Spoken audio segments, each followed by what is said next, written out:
En fait, la terre, nous venons de la terre. Les éléments de notre subsistance, de notre épanouissement viennent de la terre. Parce que la terre, c'est notre source.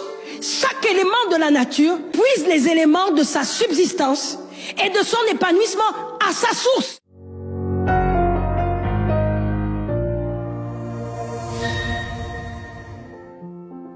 Ésaïe 34, verset 1. Lisons la parole de Dieu. Approchez, nation, pour entendre. Peuple, soyez attentifs. Que la terre écoute. Elle et ce qui la remplit. Le monde et tout ce qu'il produit. De quelle terre parle-t-on ici? On ne parle pas des hommes. On parle de la terre-terre. Ce que tu as frappé avec ton pied, est-ce que quelqu'un peut taper comme ça? À l'église centrale, quand on aime la parole, on tape des pieds comme ça sur la terre. My God! La terre dont il est question, c'est vraiment le sol. Là où tu poses tes pieds. Parce qu'on a dit ce qui la renferme, ensuite le monde. Le monde là, ça représente les êtres humains. Mais quand on parle de la terre, on parle de la matière terre. Et dans cette matière terre, il y a des choses qui doivent pousser pour te nourrir. Dieu a dit que tu mangeras du fruit de la terre. Et à l'époque d'Adam, les hommes étaient végétariens. Dieu ne leur avait pas donné les animaux comme nourriture. Il leur avait donné simplement la terre, et les fruits de la terre comme provision, comme nourriture. Amen.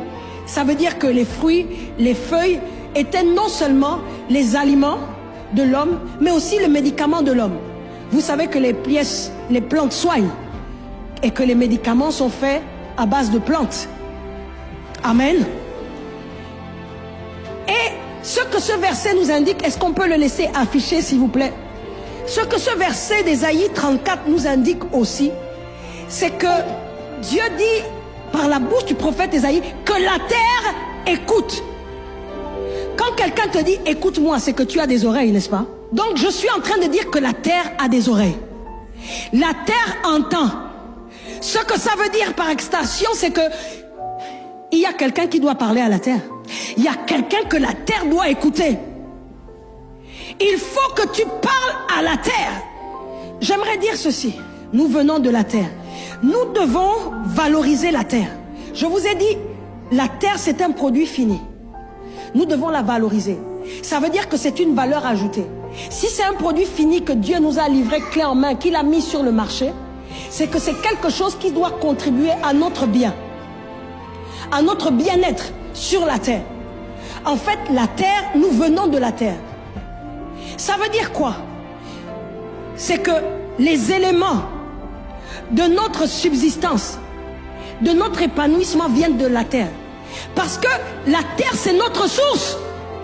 Chaque élément de la nature puise les éléments de sa subsistance et de son épanouissement à sa source.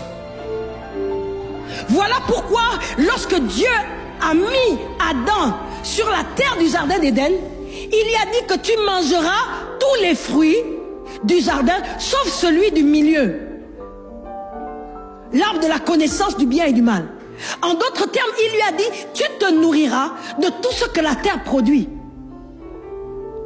Vous allez voir quand les femmes sont enceintes, peut-être pas ici, mais en Afrique, quand les femmes sont enceintes et qu'il pleut, même parfois pour les femmes qui ne sont pas enceintes, même certains hommes, quand il pleut, la pluie fait monter les odeurs de la terre. Et on aime cette odeur-là. Et ça donne envie de manger la terre. D'ailleurs, nous mangeons la terre à cet amas d'argile qu'on appelle le calabash chez certains. C'est de la terre. L'argile, c'est la terre. D'ailleurs, même, la plupart des produits cosmétiques sont faits de terre et d'argile. Il y a des soins de la peau qu'on fait avec de la terre. Dans les instituts, de la boue. Parce que la terre est notre nourricière. La terre est notre produit cosmétique. Ça veut dire pour devenir plus brillant, plus beau, on a besoin de la terre. Ça veut dire pour devenir plus brillant, plus beau, on a besoin de la terre. Donc en fait, la terre, parce que nous venons de la terre, nous sommes nourris des produits de la terre. Nous puisons les moyens de notre subsistance, de notre épanouissement dans la terre. Les richesses viennent de la terre. Dans la terre, il y a toutes les matières premières. Lorsque Dieu veut te bénir, il te donne la terre. Mais lorsque Dieu veut te maudire aussi, il maudit ta terre.